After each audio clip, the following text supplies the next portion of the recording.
Boa noite a todos, um prazer imenso estar com vocês.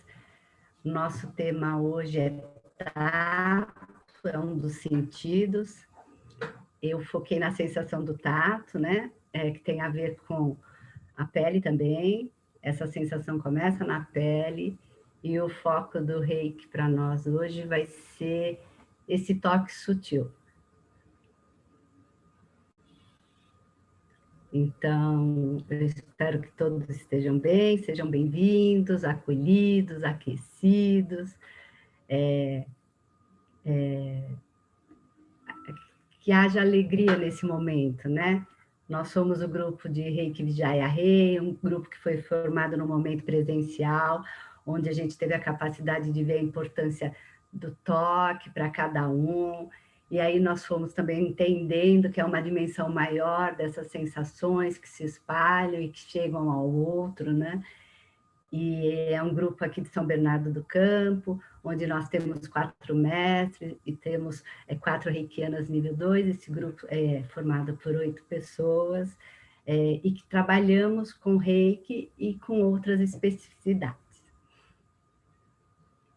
Os nossos objetivos, um deles é trazer um assunto, um tema, uma palestra, outro é promover uma reflexão, um momento de relaxamento, de tranquilidade, através do envio da energia do Reiki. Os nossos encontros são às terças-feiras, 20 e 22 horas, via plataforma Zoom Meeting, e a última terceira-feira do mês, né, 21 horas. Esse é um encontro vivo pelo Instagram, tá? A palestrante da noite sou eu, meu nome é Ivete Gouveia, sou reikiana nível 2, fisioterapeuta, psicanalista, especialista em linguagem corporal, especialista em teorias e técnicas para cuidados integrativos e terapeuta floral. A nossa equipe Vijaya Rei, eu vou apresentar uma a uma. A idealizadora e fundadora do grupo, Camila Marques da Silva, mestre de Reiki Jarita Vijaya, médica veterinária, acupunturista, psicanalista integrativa, arte-terapeuta, practitioner dos florais de Saint-Germain. Temos Andréa Maragoni, também a fundadora do grupo, mestre de Reiki, Padma Gautami, artesã, terapeuta integrativa, consteladora familiar.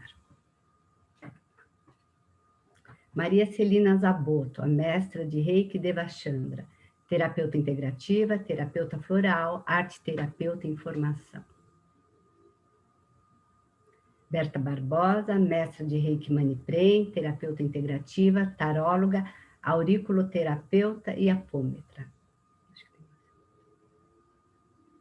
Elizabeth Braga Sanches, reikiana nível 2, psicóloga, neuropsicóloga, terapeuta integrativa, terapeuta floral. Giovana Martinez, reikiana nível 2, terapeuta integrativa, confeiteira, terapeuta floral e hipnoterapeuta.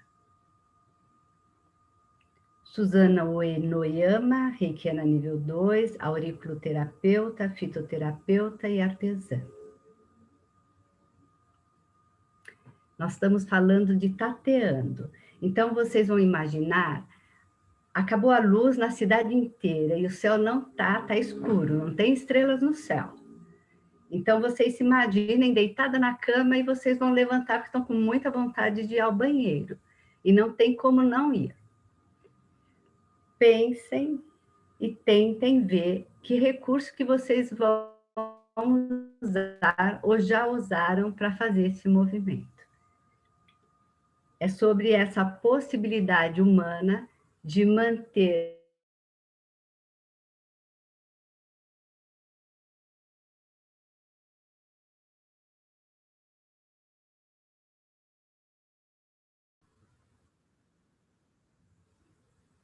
Imaginem que vocês estão nesse breu e estão com muita vontade de ir ao banheiro e vão levantar para ir ao banheiro.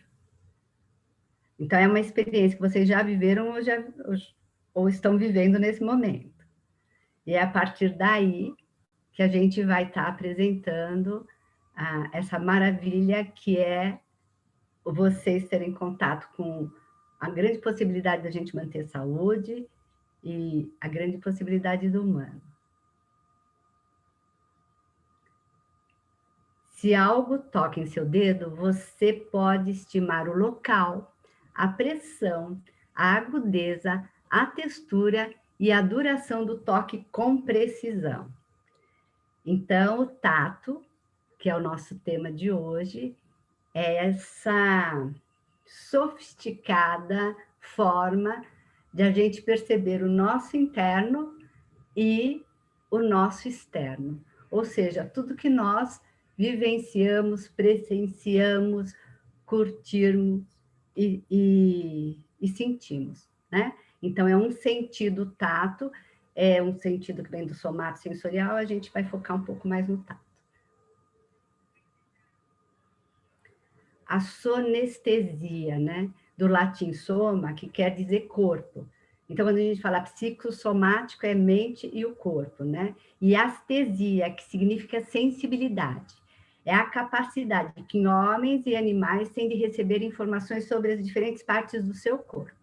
Essas informações podem ser referentes ao meio ambiente ou ao próprio corpo do animal, e nem todas se tornam conscientes. Quer dizer, é uma sutileza que nós temos para manter a nossa vida constante, né, até o momento do último suspiro, que a gente tenha essa possibilidade de identificar o que é o nosso pé, o nosso braço, mas também o nosso meio com o externo.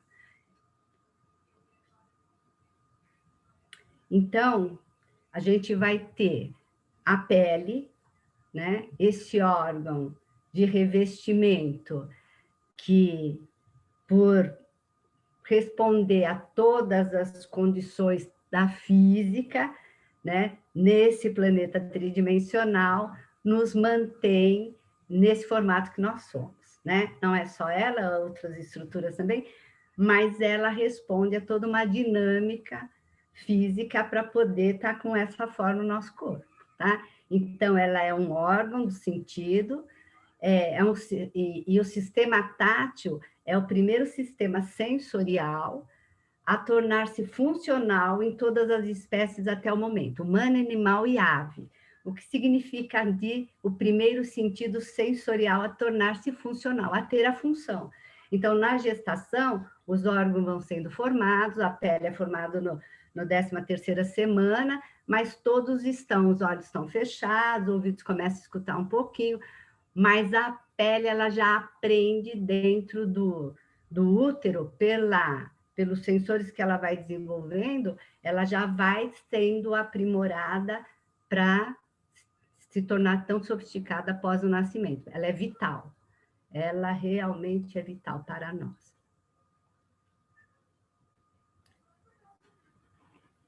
E é assim, né? Então, todo o nosso corpo, revestido por pele, tem receptores que vão estar detectando o que encosta em nós, o que está próximo de nós, e consegue, com a grande habilidade, a detectar milésimos de partículas, né? Esses sensores conseguem detectar 0,0006 milímetros. Então, se a gente tiver uma espessura de 0,0006 milímetros, ele sabe o que é e consegue detectar e avisar o sistema biológico nosso que aí está acontecendo alguma pressão. Então, isso acontece internamente, os nossos vasos, as nossas artérias, quer dizer, são detectores que têm essa facilidade, e esses receptores táteis da pele, eles promovem e desenvolvem toda essa capacidade de tecido de comunicação interna com a pele e a pele com o meio. Então, eu falei para vocês que o tato faz parte do sistema sensorial somático, as experiências vividas são infinitas, né? E são experiências divertidas, né? A gente pode sentir cócega, a gente pode sentir o abraço apertado, e outras nem tanto, né? Quando esquenta, quando a gente queima a pele, não são sensações muito agradáveis. O tato, a dor, a temperatura e a postura corporal faz parte do sistema sensório somático. O nosso foco é o tato. Então, a temperatura da queimadura eu não vou estar falando, mas vou estar falando desses receptores do tato que fazem com que a gente toque e saiba que está tocando.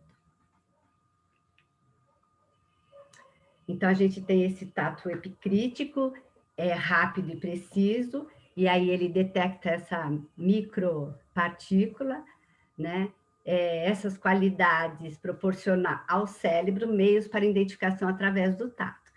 Essa rapidez e essa precisão dele faz com que uma área específica do cérebro, a parietal, consiga fazer toda essa leitura. Os mecanos-receptores, ele não tem essa conexão direta com o cérebro. Ele tem conexão com alguns neurônios que vão se comunicar. Então, o tato deforma a estrutura, por isso que é mecanorreceptor. Então, ele cria uma pressão, ou ele encolhe o tecido, e a partir daí a gente tem uma conexão, e essa conexão vai se conectar com o resto do corpo. Já o tato protopático é mais lento e bem menos preciso. A percepção da temperatura e da dor são relacionadas ao tato protopático.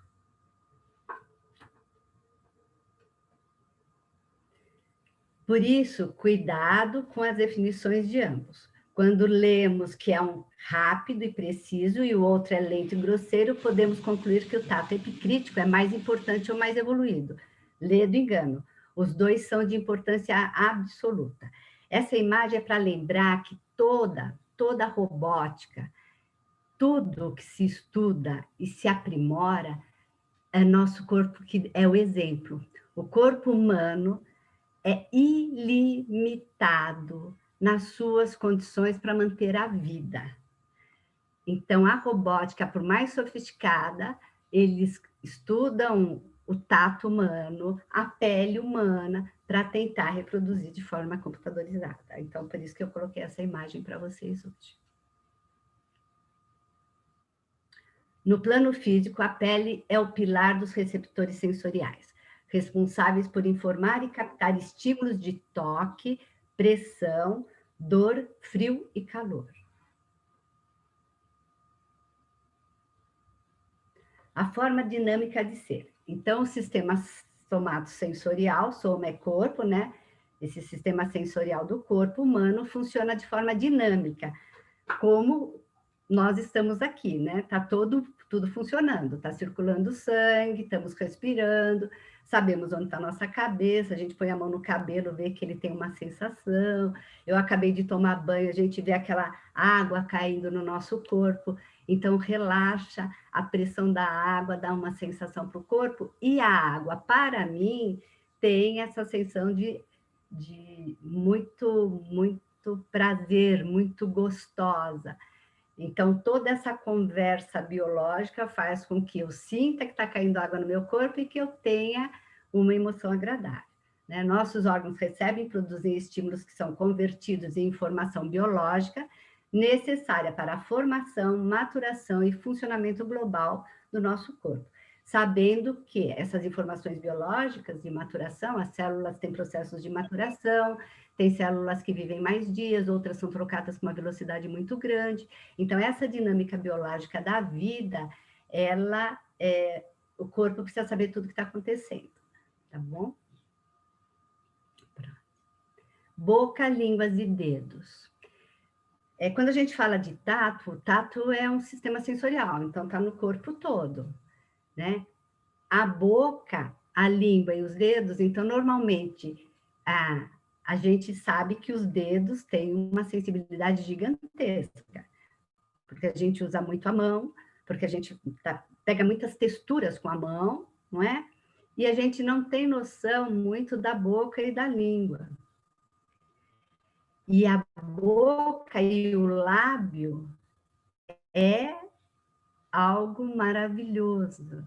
A boca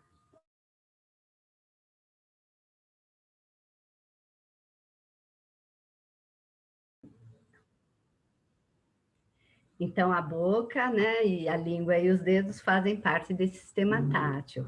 O lábio, ele é sofisticadíssimo. E mais do que isso, é importantíssimo esse sentido para a boca, porque se estuda que a fala depende do tato dessa região de lábios e de lábios para a construção da fala. Então, essa é uma das coisas que eu fui procurando hoje e achei também fantástico, de saber que é necessário o tato, inclusive, para que a gente fale. Né? Então, como é conectado os sentidos, né? O paladar, o olfato, o tato, como o corpo é conectado, como é significativo para a gente aprendendo que as conexões, elas são extremamente salutares, né? Para a manutenção da vida, tá? E então tem a importância da informação tátil de sua boca é óbvia, né? E a das mãos e dos dedos, a das mãos e dos dedos a gente é expert, né? E a do tátil da boca é óbvia nesse sentido de que a gente realmente precisa dessa informação tátil para aprender a falar.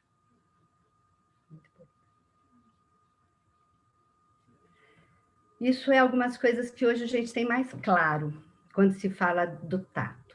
Então, uma delas é a presença das fibras nervosas em contato com células da superfície cutânea, que é os queratinócitos, que a turma fala de queratina para o cabelo, então a pele também tem, mas que nessa região, há células imunológicas presentes na pele.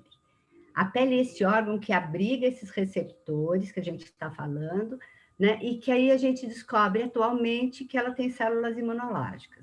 Outra descoberta é de substâncias que trazem as mensagens do sistema nervoso central para o funcionamento da pele e vice-versa. São neuropeptídeos, né? Peptídeos são gorduras, né? Que são embanhadas e aí elas respondem a processos de pressão, os receptores usam a linguagem, né, de pressão, de mecanismos receptores, isso é uma descoberta também. Essa descoberta, quando a gente fala sistema nervoso central, é muito interessante, porque a gente não fica achando que tudo é só o sistema nervoso central que é capaz de fazer, mas todo o tecido do corpo conversa, e essa linda conversa, ela é muito mais sofisticada, muito mais aparelhada para manter a vida. A existência de uma rede de comunicação denominada NICE, né? A existência dessa rede, ela envolve, ela faz com que a área do cérebro, né, que mexe com as emoções, se fique conectada. Então, imagine numa emoção toda uma rede neuro, imunocutâneo, endócrino. Então, por isso que hoje a gente fala, tem alteração de humor, ou fica um pouco mais desorganizada, porque a área endócrina não está ajustada. Né? Então, é por isso. Então, a gente tem esse trabalho cutâneo endócrino aí, cutâneo imunológico, para a gente estar percebendo esses neuropeptídeos, o quanto a pele, além de dar essa forma e de proteger, ela é sofisticadíssima para a manutenção biológica da vida. Eu vou falar muito essa palavra sofisticado, porque isso é sofisticado para mim, né? A vida é sofisticada para mim, essa beleza da gente saber que a gente é um humano que evoluiu quanto espécie, e que cada vez a gente tem tantos recursos e que a gente não reconhece essa capacidade que nós temos dos recursos biológicos que nos transformem no ser humano, como todos aqui falam, né, que somos luz. Nós somos, sim, uma fonte de grande aprendizado. Se a gente olhar para a biologia, a gente passa a acreditar que possibilidade humano desenvolveu e o quanto ele pode pôr em prática a beleza que ele tem para o meio que ele está.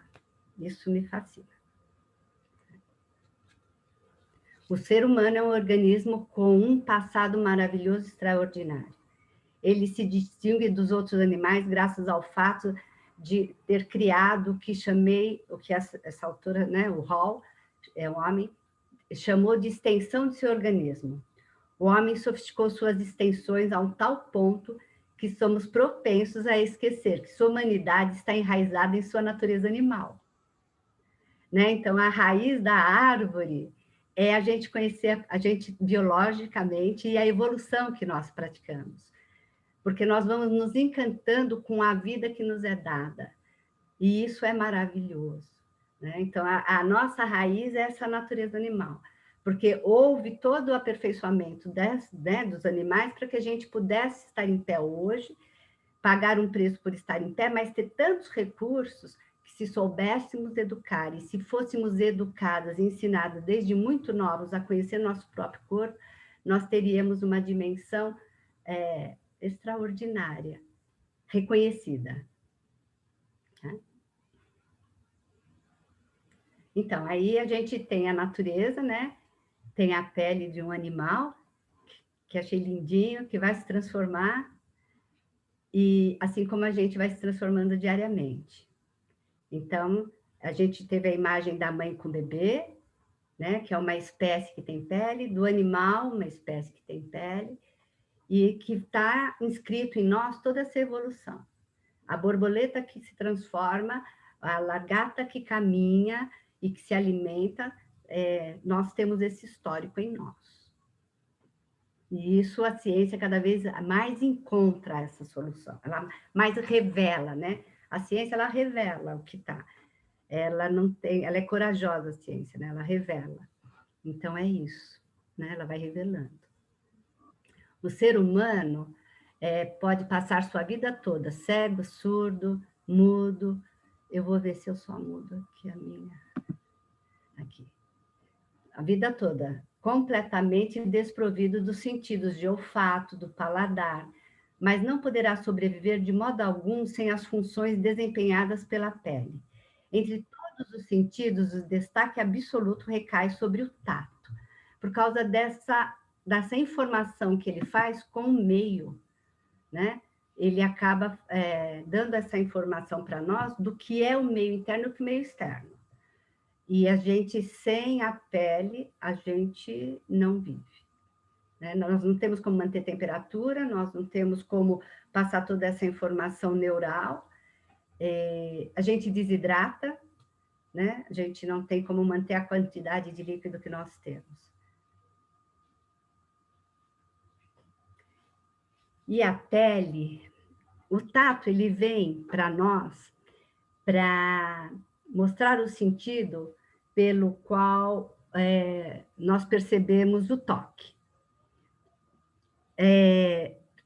A pele vem com seus receptores sentir o que está do meio externo.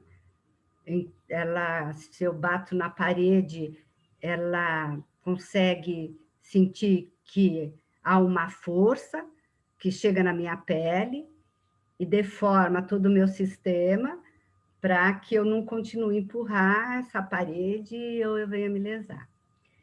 Mas o tato, ele revela o toque. E o toque daquele bebê intraútero que tocava a água, daquele bebê que ao nascer é tocado pela espécie dele, daquele bebê que recebe pela primeira vez informações de algo muito semelhante a ele, é que vem contar a nossa história.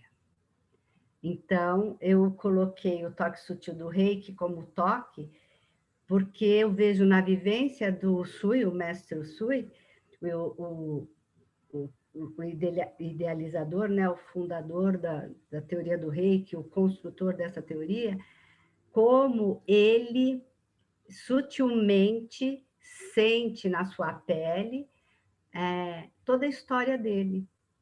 Então, quando dizem que ele foi buscando conhecimento, o conhecimento é tudo isso que eu vou falando, né? Como foi constituído o corpo, como a espécie evoluiu, como essa espécie conseguiu seu grau de espiritualidade, por tantos lugares que ele andou, por tantas pessoas que ele viu, ele foi fazendo essa interconexão do meio interno dele com o meio externo e sentindo. E como o reiki ele é passado muito de forma verbal, a gente tem alguns fatos que a gente não sabe se são verídicos ou não. Mas um dos fatos que me foi passado é que ele, ao chegar de um momento de grande reflexão da vida dele, ele foi conversar com o amigo dele, estava muito doente, ele tocou este amigo. E ele percebeu a grande mudança que ocorreu. Então, o toque nos torna, é um fator de comunicação. Então, o tato permite que eu sinta o outro através do toque. Então, essa sensação dessas bexigas, se você está sem roupa, você sente de um jeito, se você está com roupa, você sente de outro, né? É rosa.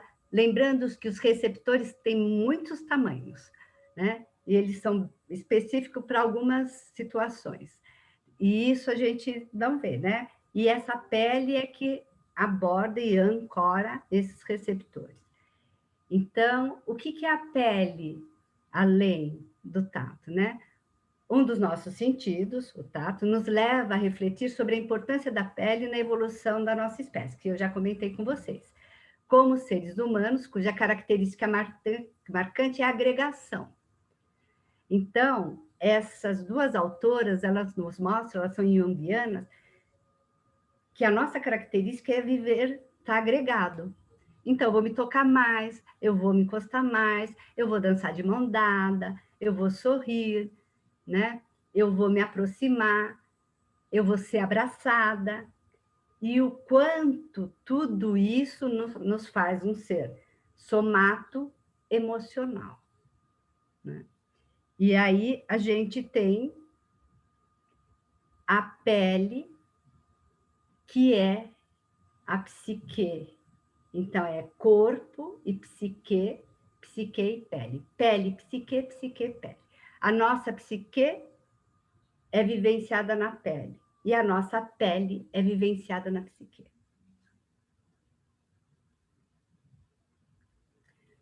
As experiências.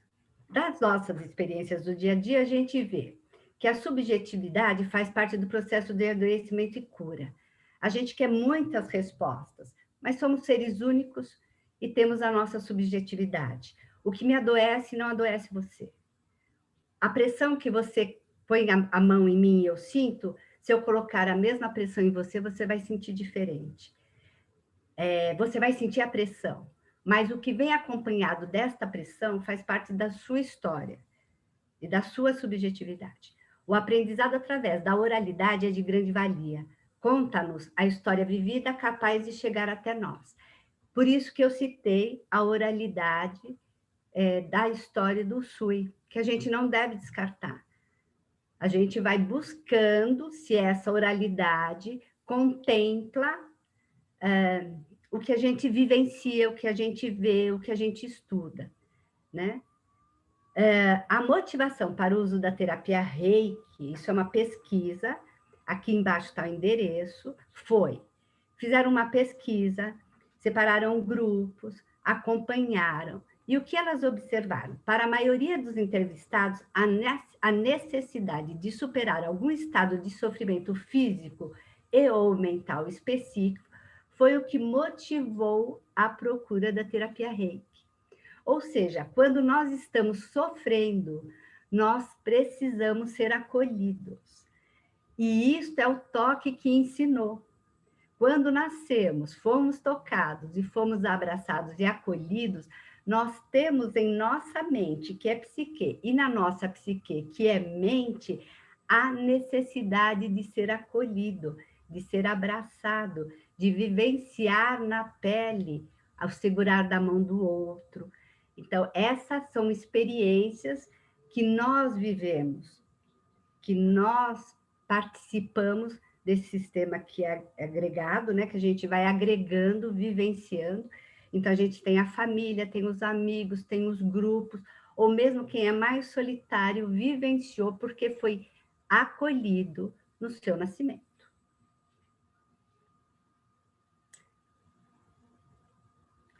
Então, para quem a primeira vez que está ouvindo, né, o Reiki é uma prática integrativa complementar em saúde humana.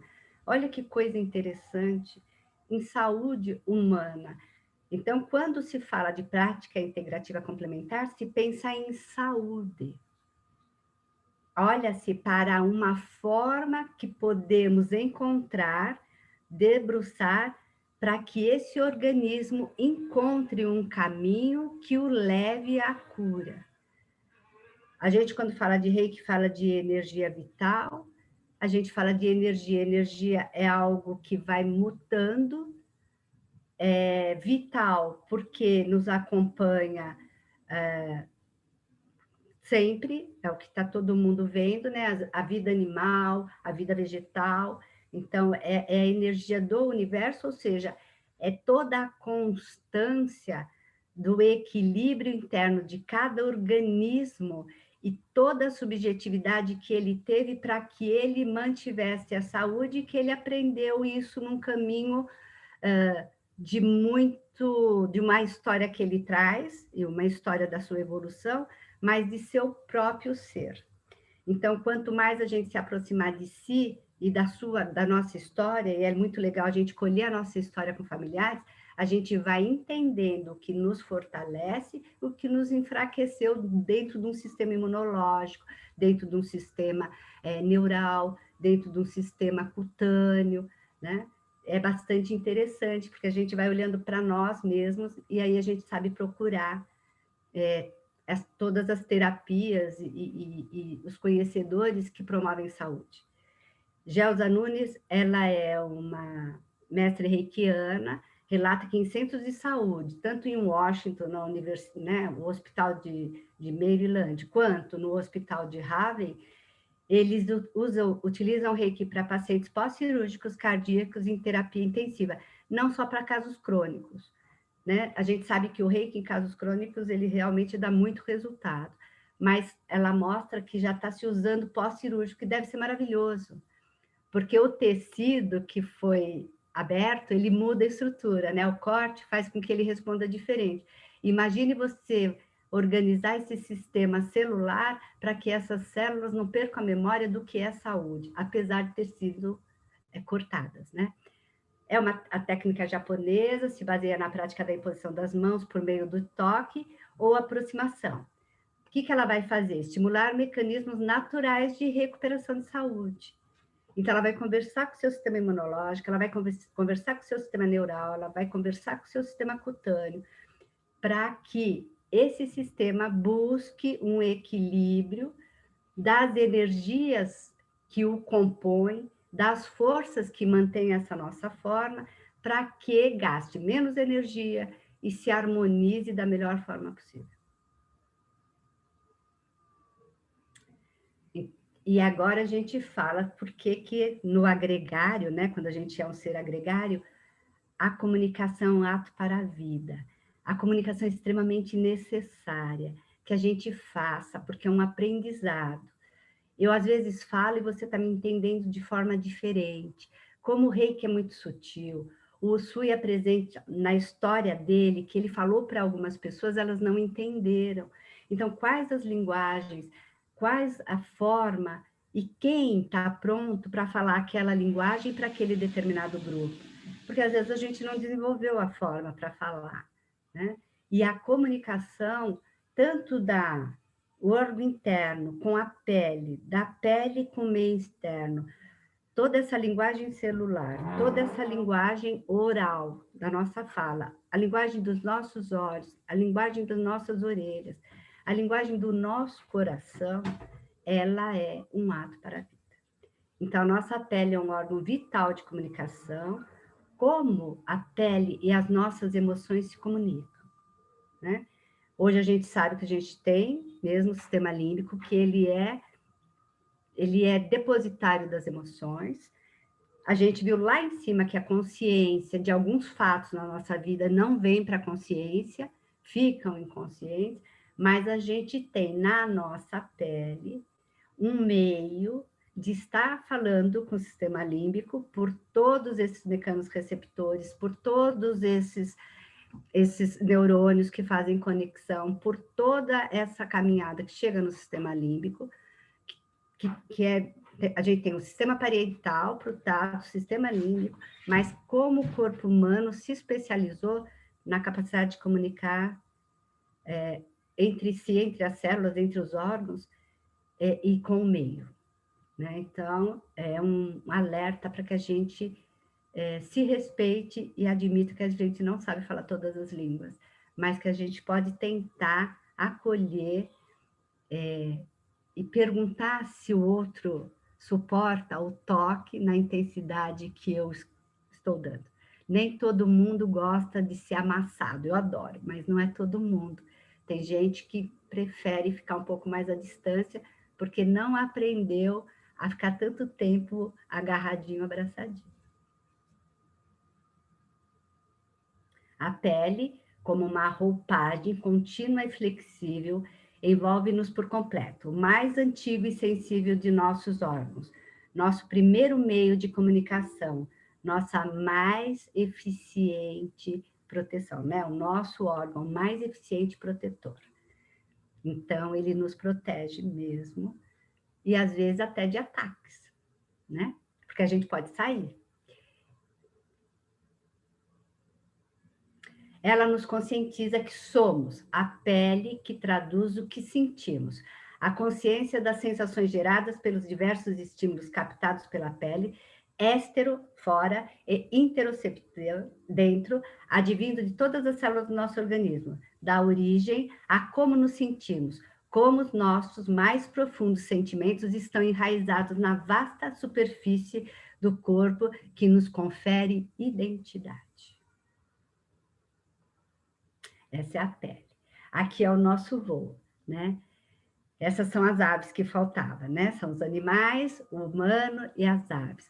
A possibilidade que a gente tem de voar, a liberdade que a gente tem de sair e chegar, a liberdade que nós temos de estar em parcerias ou de num momento de reflexão. Então, eu vou falar. Um pássaro na mão é algo arredondado, quente, macio e de peso leve. Seus batimentos cardíacos palpitam sob os seus dedos. Suas garras arranham e suas asas parecem uma determinada textura, escovando a palma da sua mão. De alguma forma, seu encéfalo sabe que há um pássaro em sua mão, mesmo sem precisar olhá-lo ou ouvi-lo, para criar e não confundi-lo com um sapo, né? E é lindo, né? Porque a gente vai sentindo no nosso corpo a plumagem dessa ave. E de olhos fechados, a gente sabe que ela não é um sapo. Nessa delicadeza, eu vejo o Sui. Nessa delicadeza de quando ele coloca a mão, impõe a mão, ou quando a gente envia reiki para alguém, a gente envia como a sensação, eu envio como a sensação dessa pluma, dessa pena na minha mão. Então, eu peço a vocês que vocês vivenciem, quando estiverem recebendo ou vivenciando o reiki, que aquilo de mais leve e sutil que vocês têm de informação tátil, que vocês receberam na pele de vocês, vocês possam utilizar nesse momento. Montagu, em seus estudos, Montagu é um grande estudioso sobre o toque. Em seus estudos sobre o toque, enfatiza que a tatilidade é uma necessidade que temos. É um símbolo reforçador de demonstração de afeto, além dos provimentos de segurança, através de satisfações de contato com o outro. Este é, portanto, o significado humano de tocar, a presença inevitável da pele.